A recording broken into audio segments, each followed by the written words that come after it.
And today I'm changing the oil on my 87 Toyota pickup. So it's pretty much the time to do it. So I'm going to walk you through the steps.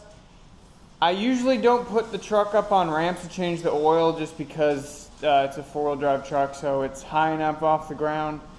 But it just makes things easier to have it lifted. Before you change the oil, make sure you go for a nice drive or let it warm up for a bit and get the oil nice and warm. That way it's nice and warmed up to come out easier and it gets all the particles out of the engine. So let's go ahead and get it up on ramps and see what we got.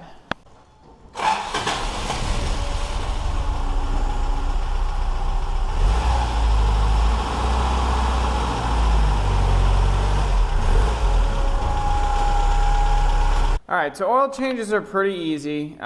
Anybody could do it themselves, and it's not worth the $40 to take it somewhere.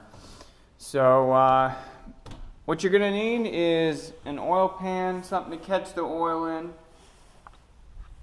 You're going to need an oil filter, a wrench to get your drain plug off, and if a dealership did it or an oil change place did it, you probably will need an oil wrench maybe.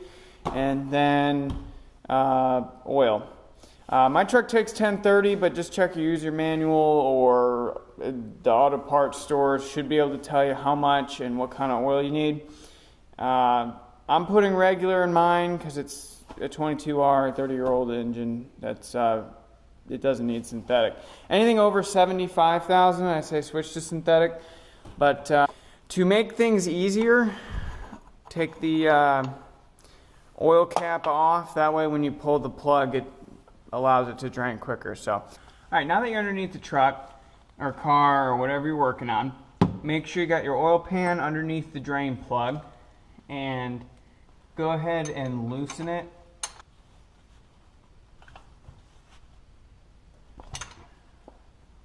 Now, a technique that some people don't tell other people is when you're loosening this up, push up against it till it's on the last thread, and that way you've got more control over when this thing gets to the end. Tends to be a lot cleaner. It's still going to be messy, but you get more control. Just like that. I'm going to go ahead and let it drain, and this might take a couple minutes, but okay, while that's draining, the next step I usually do is loosen up the oil filter. When you do start taking it off, make sure that the oil pan also goes underneath where that oil filter is, because that will have some oil in it as well. Alright, once the oil has stopped or is at a dribble, if your washer looks like it's seen better days on your drain bolt, go ahead and replace it. It's a real cheap part. In my case, I replaced it on the last oil change and it's not looking too bad. When you screw these things in, don't use power tools first of all, but when you do screw them in and go to tighten them, get them to bottom out and do maybe a quarter turn pass. Don't go crazy with these. You'll strip them out and then you got a bigger problem on your hands than just a messed up washer and a bolt. Alright, once you take the old one off, make sure that the rubber seal comes off with it. You don't want to do a seal on a seal because then you're going to have a lot of leaking oil gushing out of the engine. So, what you're going to want to do next is take your new oil filter and take some of your new oil, a little bit on the finger, and you're going to want to put some around the seal. Now, if the filter orients in a way that it's like vertical or like near vertical, I recommend putting some oil inside of the filter, like halfway or so, and then put it in. But I can't because mine goes on like sideways, and if I did that, I'd be like dumping oil everywhere. So if you can and it's face down like this, put some oil in the filter before you put it on. Another point, when you do put these on and you screw them in, don't cross thread them for one, and then when it gets snug and it makes contact, don't use a wrench. Never use a wrench, an oil wrench, to put an oil filter on. because then it's a pain to get it off. They don't need to be super tight. That seal is designed that when you tighten it, the compression of the seal helps seal it. You don't have to torque the crap out of it to get it to seal up. So just when it hits the bottom of its travel, quarter turn past, or if you have oily fingers or whatever, then as tight as you can get your fingers with the oil. You don't need to use a wrench. Don't use an oil wrench. Once you've got the oil filter O-ring coated with oil, and you filled it up if you can. If not, no big deal. Before you put the oil filter on, you're going to want to make sure that the mating surface is clean. You can use brake cleaner and a rag, just a rag, but as long as you can get it as clean as possible, it'll help seal the new oil filter on. And the next step's obviously going to be putting in the oil. Now the type of oil you're going to use, it depends on the engine and what the spec calls for. This is a 22R, so I'm going to go ahead and put 1030 in it, just regular oil. As I mentioned earlier, you can use 75,000 miles and over. You can use synthetic if you want. I do a synthetic blend at the most on the Tacoma outside. So let's go ahead and get a funnel and fill her up. Now mine calls for 4.5 quarts. I'm just going to put 5 in.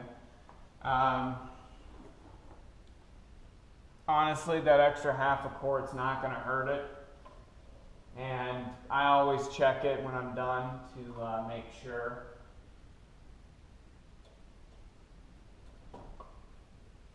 You almost don't really need a funnel for this, but it helps.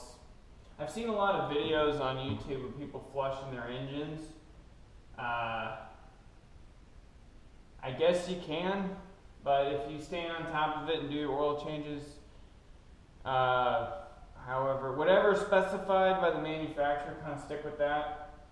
This truck, I kind of stick between 3,000 and 5,000 miles because I do a lot of highway miles, so it's a lot easier on the oil. But if you stay on top of your oil changes, you don't really need to flush it, and stick with a pretty decent quality oil.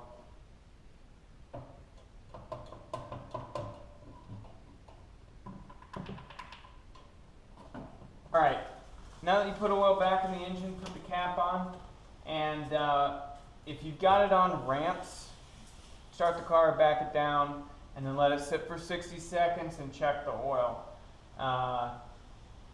If you didn't lift it or anything, start it up, let it run so the oil goes where it needs to go, fills up the oil filter, and then check the oil just to make sure you've got it topped off. Alright, now that you've checked, you backed it out, let it run, shut it off, let it sit for a minute, and you've checked your oil level and it's all good, let it run for a few minutes, and I have it off so you can actually hear what I'm saying. Make sure there's no leaks or drips. If you see like a drip or two, it could be just from the when you pulled anything off and it got on the frame, but you're looking for like a drip, drip, drip. So yeah, but that's all there is to it, to an oil change. And the last step would be to dispose of the oil properly, take it to an AutoZone, Advance, Napa, whatever. Most auto parts stores will take oil. Thanks for stopping by. Have a nice day.